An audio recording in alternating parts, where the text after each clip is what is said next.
Salmo 7. Apelação na justiça de Deus.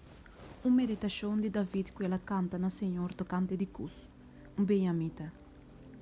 Ó Senhor, meu Deus, tembo-me a tomar refúgio.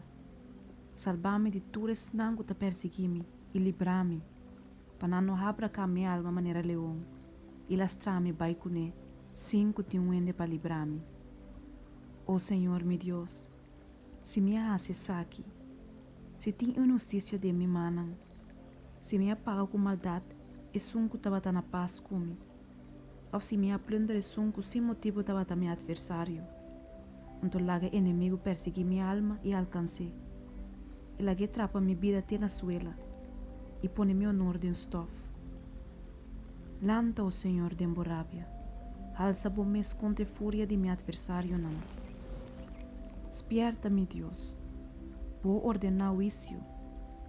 Lague assembleia de pueblo na rondonavo e governar riba não for de altura não. Senhor, ta usque pueblo não. Vendiga-me, ó Senhor, segundo minha justiça, segundo minha integridade, utende-me. Lague maldade e malvado chega a um fim, mas estabelecer o justo. Passou-me Deus justo ta põe coração e mente na prova.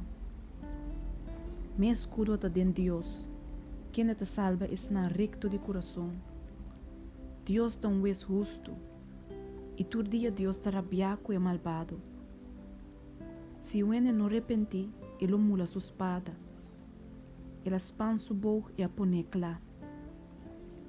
Também ele prepara sua arma na mortal, e te prepara sua flecha na ardiente para su perseguidor não. Ata, eta dia dolor de parto de iniquidade. E eta concebi perversidade e ta pare falsidade. Ela cobre buraco e hacia undo, e a cai de buraco que a mesa coba.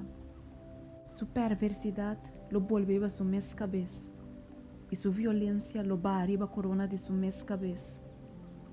Lo me alaba Senhor segundo su justiça, e lo me canta alabanza no nome do Senhor Altíssimo.